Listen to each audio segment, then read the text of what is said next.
영상 시작 전 여러분들의 구독과 좋아요는 큰 힘이 됩니다.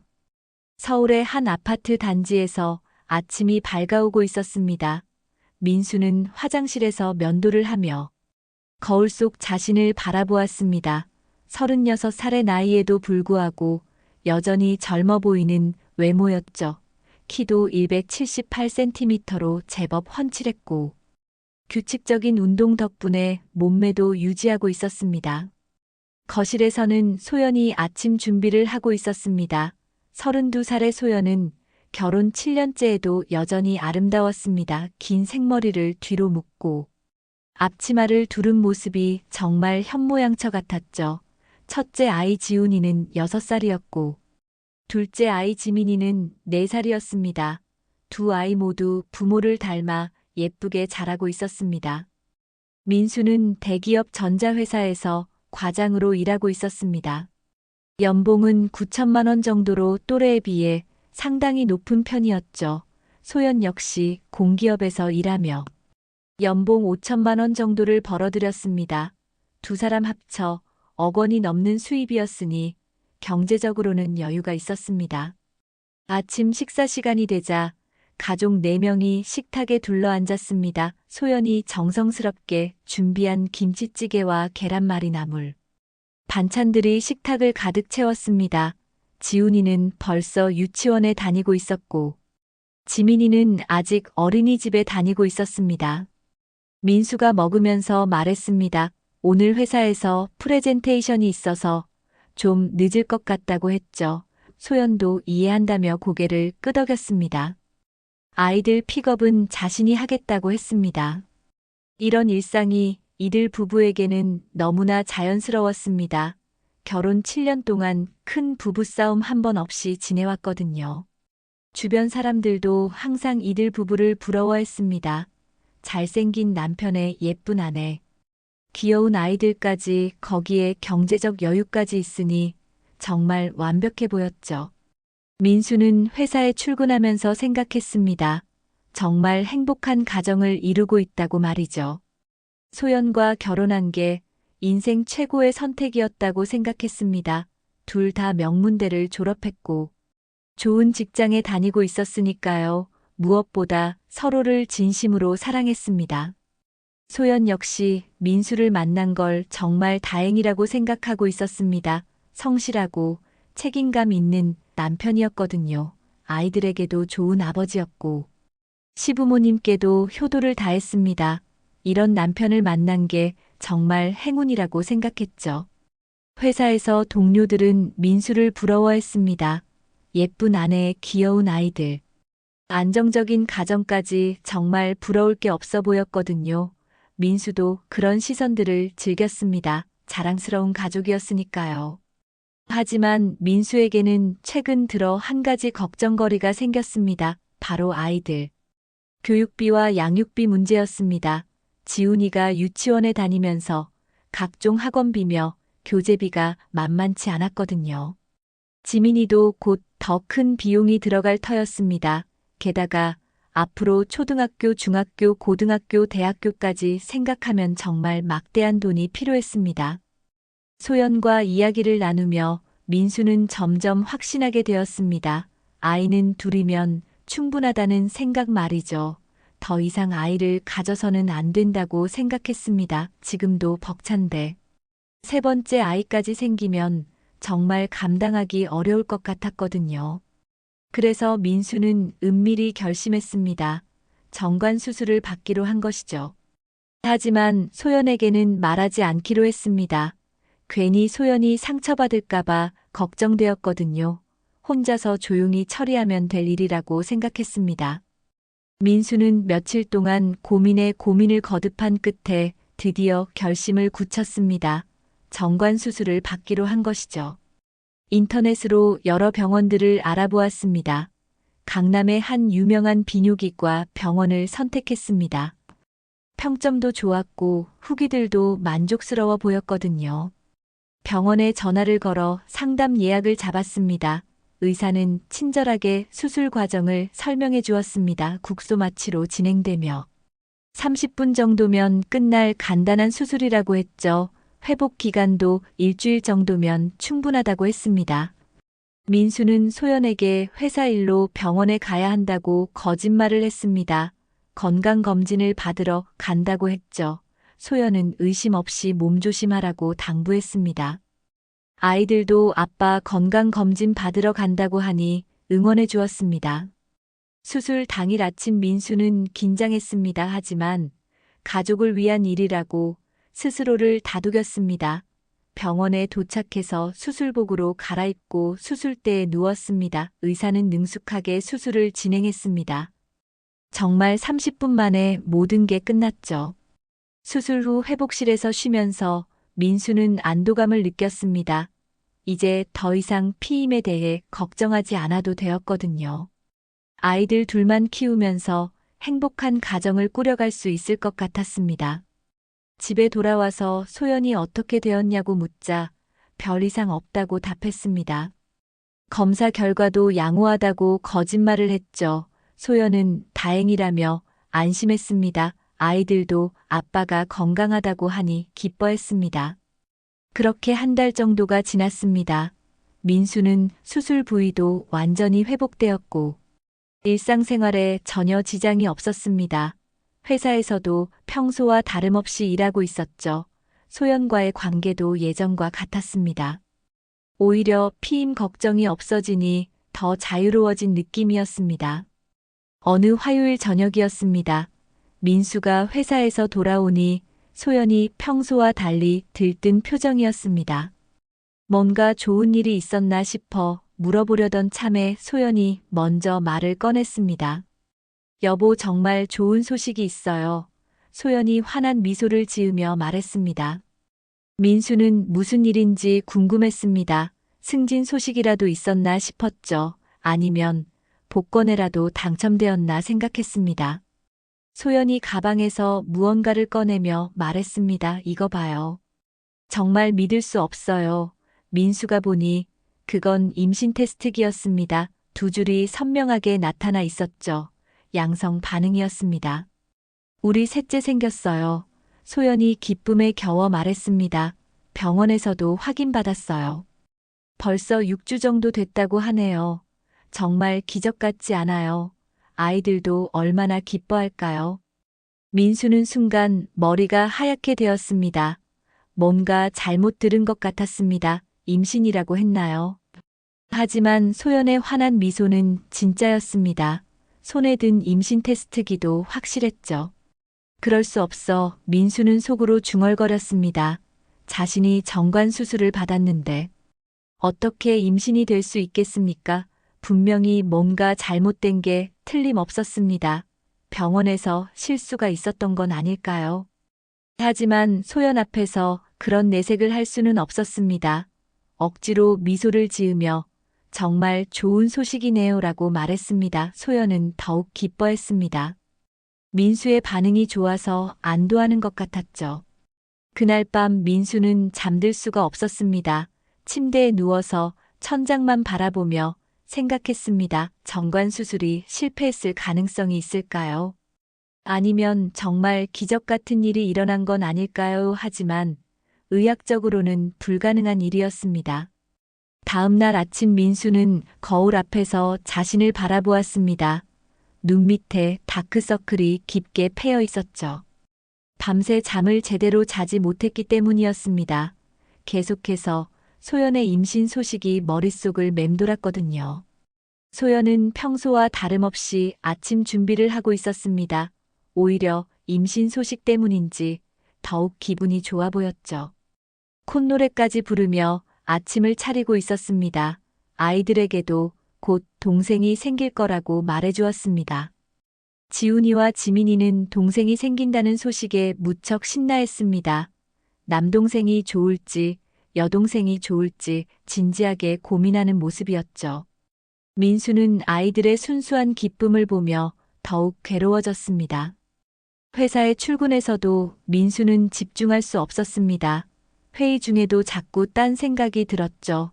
동료들이 무슨 일이냐고 물어봤지만 괜찮다고 답할 수밖에 없었습니다. 정관 수술을 받았다는 사실을 누구에게도 말할 수 없었거든요. 점심시간이 되자 민수는 화장실에 가서 휴대폰을 꺼냈습니다. 정관 수술을 받았던 병원에 전화를 걸었죠. 접수 직원에게 수술 후 관리에 대해 문의한다고 했습니다. 혹시 수술 후에도 임신이 가능한 경우가 있는지 물어보았습니다. 직원은 담당 의사와 상담해 보라고 했습니다. 민수는 급히 오후에 병원을 방문하겠다고 예약을 잡았습니다. 회사에는 개인 용무로 조퇴한다고 했죠. 상사도 평소 성실한 민수였기에 별다른 추궁 없이 허락해 주었습니다. 병원에 도착해서 담당 의사를 만났습니다. 의사는 민수의 질문을 듣고 고개를 저었습니다. 정관 수술이 성공적으로 이루어졌다면 임신은 불가능하다고 단언했죠. 혹시 몰라 재검사를 해보자고 제안했습니다. 검사 결과는 명확했습니다. 정관 수술은 완벽하게 성공했고 정자의 이동 통로는 완전히 차단되어 있었습니다.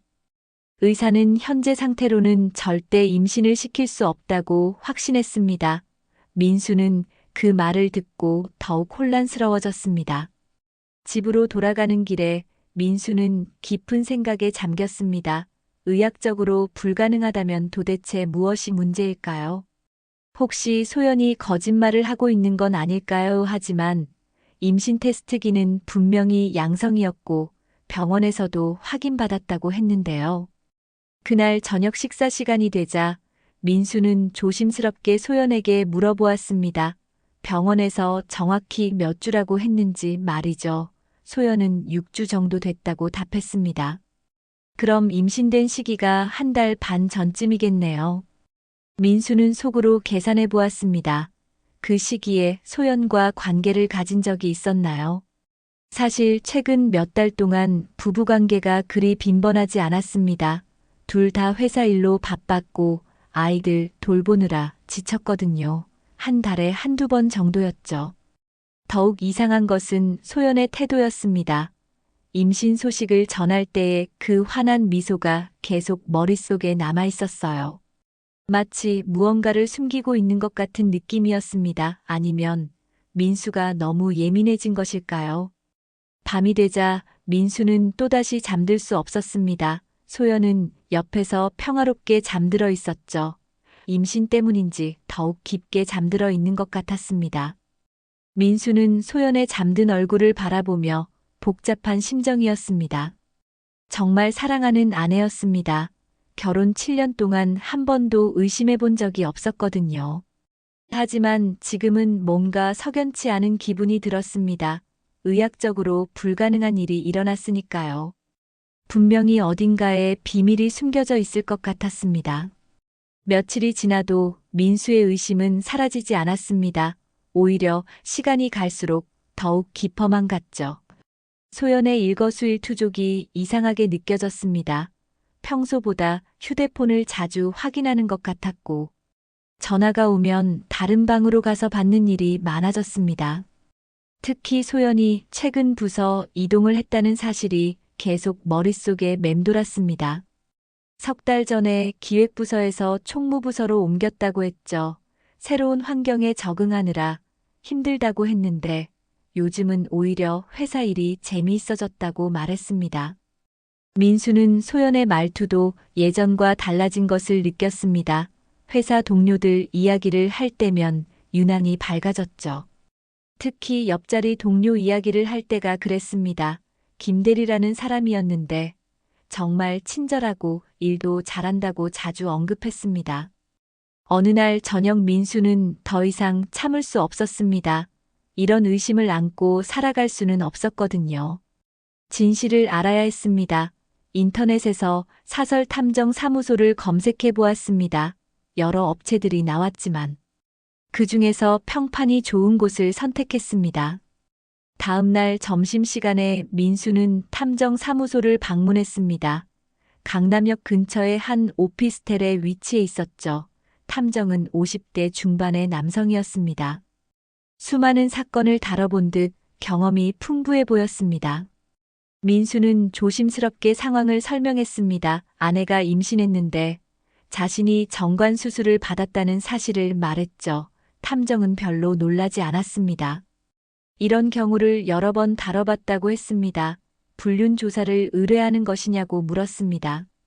민수는 고개를 끄덕였습니다. 확실한 증거가 필요했거든요. 탐정은 일주일 정도면 결과를 알 수 있다고 했습니다. 비용은 200만 원이었죠. 민수는 주저없이 계약서에 서명했습니다. 진실을 아는 게 더 중요했습니다. 그 일주일은 민수에게 정말 길게 느껴졌습니다. 평소와 다름없이 생활하려고 노력했지만 쉽지 않았어요. 소연과 대화할 때도 어색했고, 아이들과 놀아줄 때도 마음이 편치 않았습니다. 밤마다 악몽에 시달렸죠. 소연은 민수의 변화를 눈치채지 못하는 것 같았습니다. 아니면 일부러 모르는 척하고 있는 건지도 모르겠어요. 여전히 임신 소식에 들떠 있었고, 태명도 지어보자고 했습니다. 민수는 억지로 웃으며 좋은 생각이라고 답했습니다. 드디어 일주일이 지나고 탐정에게서 연락이 왔습니다. 사무소로 와서 결과를 들어보라고 했죠. 민수는 가슴이 두근거렸습니다. 좋은 소식이기를 바랐지만 한편으로는 최악의 상황도 각오하고 있었습니다. 탐정 사무소에 도착하니 탐정이 두꺼운 봉투를 건네주었습니다. 안에는 여러 장의 사진과 상세한 보고서가 들어있었죠. 민수는 떨리는 손으로 사진들을 하나씩 꺼내보았습니다. 첫 번째 사진에서 민수는 숨이 막혔습니다. 소연이 한 남자와 함께 카페에 앉아 있었거든요. 두 사람은 정말 친밀해 보였습니다. 손을 잡고 있는 모습까지 찍혀 있었죠. 그 남자는 소연이 자주 언급했던 김대리였습니다. 다음 사진들은 더욱 충격적이었습니다. 두 사람이 모텔에 들어가는 모습, 함께 나오는 모습들이었죠. 날짜를 확인해 보니 지난 2달 동안 여러 차례 만난 것 같았습니다. 민수는 머리가 어지러웠습니다. 탐정은 조용히 설명해 주었습니다. 소연이 부서 이동 후 김대리와 가까워졌다고 했죠. 김대리는 기혼자였고 아이도 둘이 있다고 했습니다. 두 사람의 관계는 이미 2달 전부터 시작된 것 같다고 했습니다. 민수는 의자에 주저앉았습니다. 모든 퍼즐이 맞아떨어졌거든요. 임신 시기와 불륜 시작 시기가 일치했습니다. 소연이 임신했다고 한 아이는 자신의 아이가 아니라 김대리의 아이였던 것이죠. 민수는 탐정 사무소에서 나와 근처 공원 벤치에 앉았습니다. 손에는 여전히 그 끔찍한 사진들이 들어있는 봉투가 들려 있었죠. 마치 꿈을 꾸는 것 같았습니다. 7년 동안 믿어왔던 아내가 다른 남자와 불륜을 저질렀다니 도저히 믿을 수 없었습니다. 하늘을 올려다보니 구름이 잔뜩 끼어 있었습니다. 민수의 마음처럼 어둡고 무거워 보였죠. 지나가는 사람들이 모두 행복해 보였습니다. 연인끼리 손을 잡고 걷는 모습, 가족끼리 즐겁게 웃으며 지나가는 모습들이 민수에게는 너무나 부러웠습니다. 며칠 동안 민수는 정상적인 생활을 할 수 없었습니다. 회사에서도 일에 집중할 수 없었고, 집에서도 소연과 마주보기가 어려웠죠. 소연이 말을 걸어와도 제대로 대답하지 못했습니다. 아이들과 놀아줄 때도 마음이 없었습니다. 결국 민수는 회사 동료인 준호에게 털어놓기로 했습니다. 준호는 민수와 대학 동기였고, 같은 회사에 입사해서 지금까지 함께 일하고 있었거든요. 민수가 가장 믿을 수 있는 친구였습니다. 준호 역시 결혼해서 아이가 하나 있었죠. 점심시간에 민수는 준호를 조용한 카페로 데려갔습니다. 준호는 민수의 심각한 표정을 보고 무슨 일이냐고 물었습니다. 민수는 한참을 망설이다가 입을 열었습니다. 사실 요즘 좀 힘든 일이 있다고 말했죠. 준호는 민수의 이야기를 끝까지 들어주었습니다.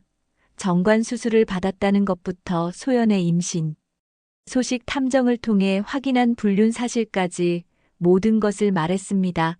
준호는 처음에는 믿을 수 없다는 표정이었지만 점점 심각해졌습니다.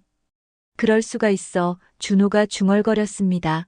소연이 그런 사람인 줄 몰랐다고 했죠. 평소에 정말 현모양처 같아 보였는데 말입니다. 준호는 민수의 어깨를 두드리며 위로해 주었습니다. 정말 힘들겠다고 했습니다.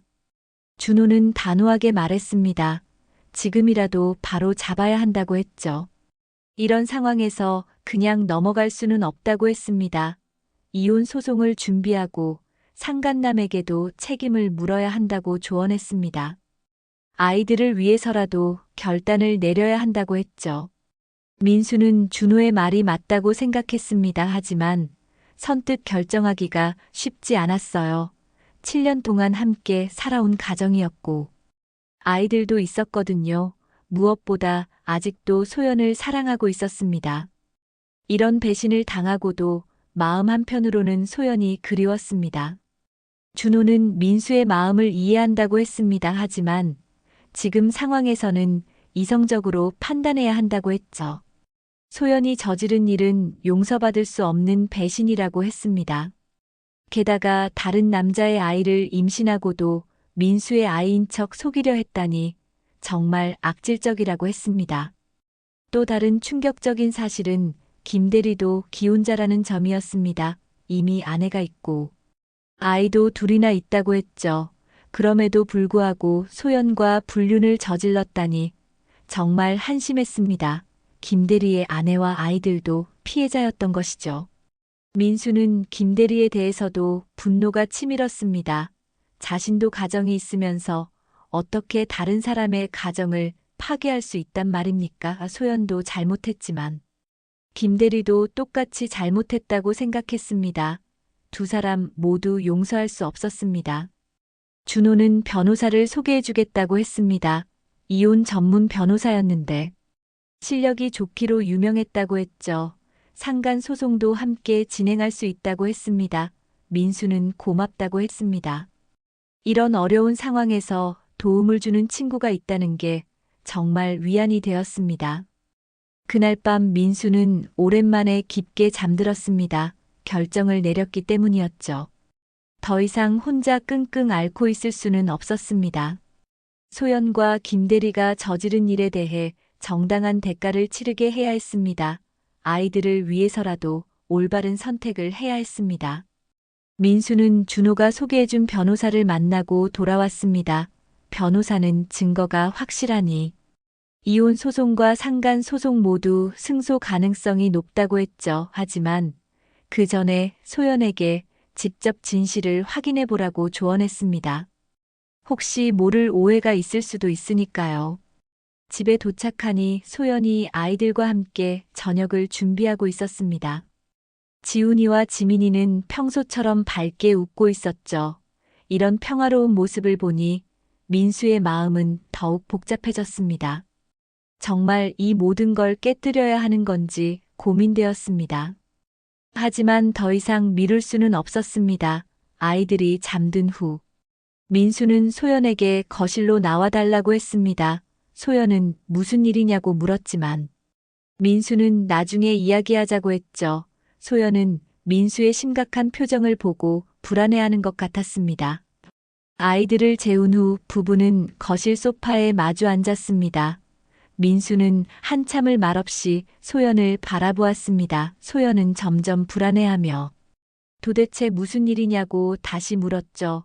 민수는 깊게 숨을 들이쉬고 입을 열었습니다. 소연아, 우리 셋째 아이 말인데. 민수가 조용히 말하기 시작했습니다.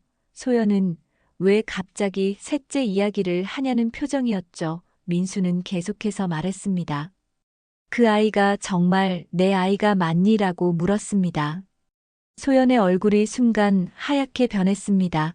무슨 말이냐며 당황하기 시작했죠. 당연히 당신 아이지 왜 이런 말을 하냐고 했습니다. 하지만 목소리가 떨리고 있었고 시선도 자꾸 다른 곳으로 향했습니다. 민수는 침착하게 말했습니다. 사실 나는 3달 전에 정관 수술을 받았다고 고백했죠. 소연은 더욱 놀라며 그럴 리가 없다고 했습니다. 언제 그런 수술을 받았냐고 물었지만 민수는 대답하지 않았습니다. 대신 민수는 가방에서 탐정이 준 봉투를 꺼냈습니다. 소연은 그 봉투를 보고 본능적으로 뒤로 물러섰죠. 민수는 천천히 사진들을 하나씩 꺼내기 시작했습니다. 첫 번째 사진을 보자 소연은 완전히 얼어붙었습니다. 소연이 김대리와 카페에서 다정하게 앉아 있는 모습이었습니다. 두 번째 사진은 손을 잡고 있는 모습이었죠. 세 번째 사진은 모텔에 들어가는 모습이었습니다. 소연은 아무 말도 할 수 없었습니다. 완전히 증거를 잡힌 상황이었거든요. 이게 뭐냐 민수가 냉정하게 물었습니다. 김대리가 누구냐고 물었죠. 소연은 울먹이기 시작했습니다. 그냥 회사 동료라고 변명했지만 민수는 더 이상 속지 않았습니다. 사진들이 모든 걸 말해주고 있었거든요. 민수는 마지막 사진까지 모두 보여주었습니다. 날짜별로 정리된 사진들이었죠. 소연과 김대리의 만남이 2달 동안 계속되었다는 증거였습니다. 소연은 이제 완전히 무너져 내렸습니다. 눈물을 흘리며 고개를 숙였죠. 잠시 후 소연이 떨리는 목소리로 말했습니다. 미안해, 정말 미안해 라고 했습니다. 하지만 이건 한순간의 실수였다고 변명했죠. 김대리가 먼저 다가왔고 자신은 거절하려 했지만 어쩌다 보니 이렇게 되었다고 했습니다. 민수는 소연의 변명을 들으며 더욱 화가 났습니다. 한순간의 실수가 2달 동안 계속되었다는 말이냐고 물었죠. 그리고 다른 남자의 아이를 임신하고도 자신의 아이인 척 속이려 했다니 정말 용서할 수 없다고 했습니다. 소연은 계속해서 용서를 빌었습니다.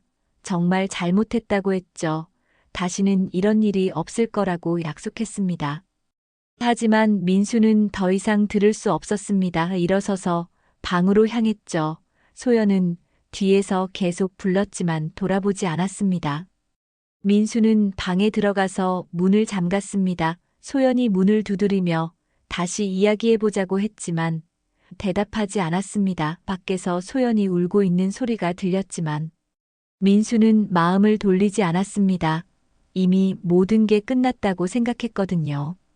다음 날 아침 민수는 일찍 일어나서 회사에 연차를 냈습니다.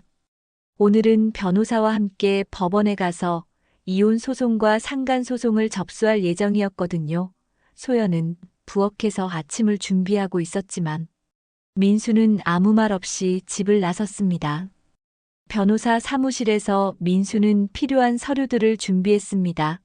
이혼 소송장과 상간 소송장이었죠. 변호사는 증거가 확실하니 승소 가능성이 높다고 다시 한번 확신을 주었습니다. 위자료도 상당한 금액을 받을 수 있을 거라고 했습니다. 법원에 도착해서 접수를 마쳤습니다. 이제 정식으로 법적 절차가 시작된 것이죠. 민수는 마음이 무거웠지만 돌이킬 수 없었습니다. 소연이 저지른 배신은 용서받을 수 없는 일이었거든요.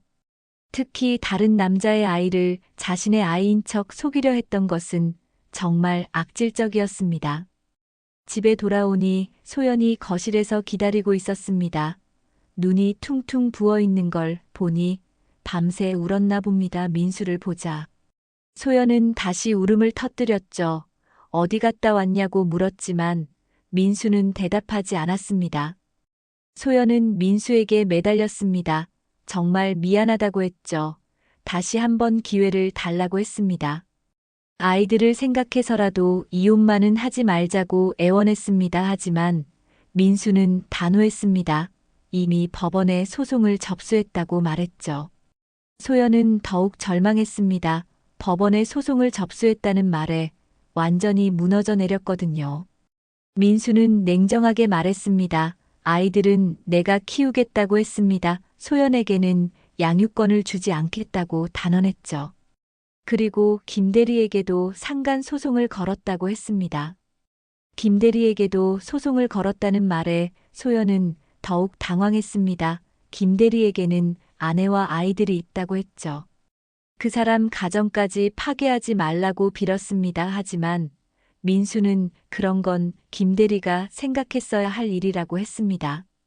자신의 가정을 파괴한 대가를 치러야 한다고 했죠. 며칠 후 소연의 부모님이 찾아왔습니다. 딸에게서 상황을 들었다고 했죠. 소연의 아버지는 민수에게 사과했습니다. 딸이 잘못했다고 인정했습니다. 하지만 한 번만 용서해달라고 부탁했죠. 손자들을 위해서라도 이혼은 하지 말자고 했습니다. 민수는 장인어른을 존경했습니다. 하지만 이번 일만큼은 양보할 수 없었죠.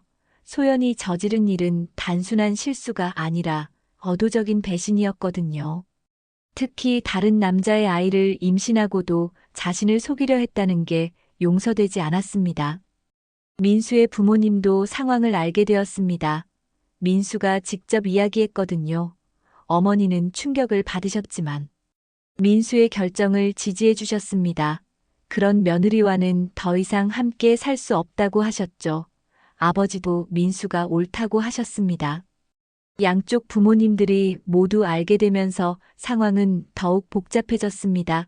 소연의 부모님은 계속해서 용서를 빌었지만 민수의 부모님은 단호했습니다. 이미 신뢰가 깨진 상황에서 어떻게 다시 가정을 이룰 수 있겠냐고 하셨죠. 지훈이와 지민이도 집안 분위기가 이상하다는 걸 느꼈습니다. 엄마가 자꾸 우는 것도 이상했고 아빠가 말이 없는 것도 이상했죠. 할머니, 할아버지들이 자주 오시는 것도 평소와 달랐습니다.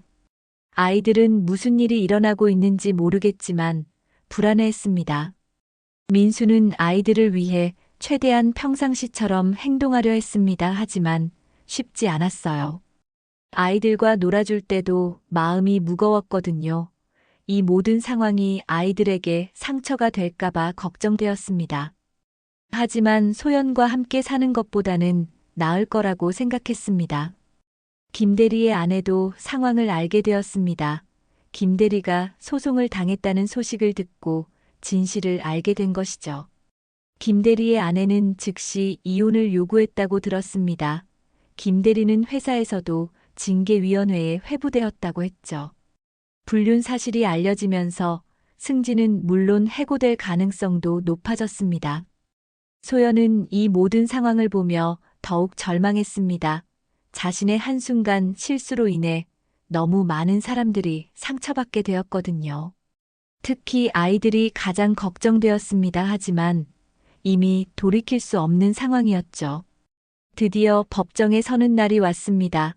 민수는 정장을 차려입고 변호사와 함께 법원에 도착했습니다. 소연도 자신의 변호사와 함께 와 있었죠. 소연은 많이 야윈 모습이었습니다. 지난 몇 달 동안 상당한 스트레스를 받았나 봅니다. 재판장에 들어서자 민수는 긴장되었습니다.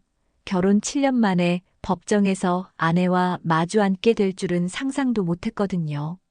소연은 민수를 바라보며 눈물을 흘렸습니다. 하지만 민수는 더 이상 동요하지 않았습니다. 이미 마음의 결정을 내렸으니까요. 판사는 차분하게 사건을 진행했습니다. 민수 측에서 제출한 증거들이 하나씩 검토되었죠. 탐정이 촬영한 사진들과 상세한 보고서들이 모두 유력한 증거로 인정되었습니다. 소연의 불륜 사실이 명백하게 입증된 것입니다. 소연은 증인석에서 울먹이며 말했습니다. 정말 잘못했다고 했죠. 한순간의 실수였다고 변명했지만 판사는 냉정했습니다. 2달 동안 지속된 관계를 단순한 실수로 볼 수는 없다고 했습니다. 특히 임신 사실을 숨기고 남편을 속이려 한 점이 악질적이라고 판단했죠. 민수는 증인석에서 담담하게 말했습니다. 정관 수술을 받았다는 의료 기록도 제출했죠. 의학적으로 임신이 불가능한 상황이었다는 것이 명백히 증명되었습니다. 소연이 임신한 아이는 절대 자신의 아이가 될 수 없다고 단언했습니다. 양육권에 대한 논의가 시작되었습니다. 소연 측에서는 모성애를 강조하며 아이들과 함께 살아야 한다고 주장했습니다. 하지만 민수 측에서는 불륜을 저지른 어머니가 아이들에게 좋은 영향을 줄 수 없다고 반박했죠. 무엇보다 경제적으로 더 안정적인 환경을 제공할 수 있다고 했습니다. 판사는 아이들의 복리를 최우선으로 생각한다고 했습니다. 여러 요소들을 종합적으로 고려해 본 결과 민수에게 양육권을 주는 것이 적절하다고 판단했죠. 소연에게는 월 2회 면접교섭권만 인정되었습니다. 소연은 이 판결을 듣고 더욱 울었습니다. 위자료 판결도 나왔습니다. 소연은 민수에게 3천만 원의 위자료를 지급하라고 했죠. 그리고 김대리에게도 별도로 2천만 원의 위자료를 지급하라고 했습니다. 총 5천만 원의 위자료를 받게 된 것입니다. 두 사람이 저지른 일에 대한 정당한 대가였습니다. 김대리는 이미 회사에서 해고되었습니다. 불륜 사실이 알려지면서 징계위원회에서 중징계를 받았거든요. 아내도 이혼을 요구했고 아이들과도 떨어져 살게 되었죠. 김대리 역시 자신의 잘못으로 인해 모든 것을 잃게 되었습니다. 재판이 끝난 후 민수는 후련했습니다. 오랜 시간 동안 짓눌러왔던 마음의 짐을 내려놓은 기분이었죠. 소연은 법정을 나서면서 마지막으로 민수에게 다가왔습니다. 정말 미안하다고 했지만 민수는 더 이상 할 말이 없었습니다. 몇 달 후 민수는 아이들과 함께 새로운 곳으로 이사했습니다. 서울 외곽의 조용한 동네였죠. 아파트는 이전보다 작았지만 아이들과 함께 살기에는 충분했습니다. 지훈이와 지민이도 새로운 환경에 잘 적응했습니다. 민수는 아이들에게 엄마와 아빠가 더 이상 함께 살 수 없게 되었다고 설명했습니다. 아이들은 처음에는 이해하지 못했지만 점차 받아들이게 되었죠. 민수는 아이들에게 절대 엄마를 나쁘게 말하지 않았습니다. 아이들에게는 여전히 엄마였으니까요. 새로운 동네에서 민수는 조용한 일상을 시작했습니다. 아침에 아이들을 등원시키고 회사에 출근했죠. 퇴근 후에는 아이들과 함께 시간을 보냈습니다. 힘들 때도 있었지만 아이들과 함께 있으면 행복했습니다. 어느 일요일 오후 민수는 아이들과 함께 근처 공원에서 산책을 했습니다. 지훈이와 지민이는 신나게 뛰어놀고 있었죠. 민수는 벤치에 앉아서 아이들을 바라보며 생각했습니다. 힘든 시간이었지만 결국 올바른 선택을 했다고 말이죠. 진실이 늦게 드러났지만 결국 밝혀졌습니다. 거짓으로 쌓아 올린 행복은 오래갈 수 없었거든요. 민수는 이제 아이들과 함께 진짜 행복을 만들어가려 합니다. 쉽지 않겠지만 분명히 해낼 수 있을 거라고 확신합니다.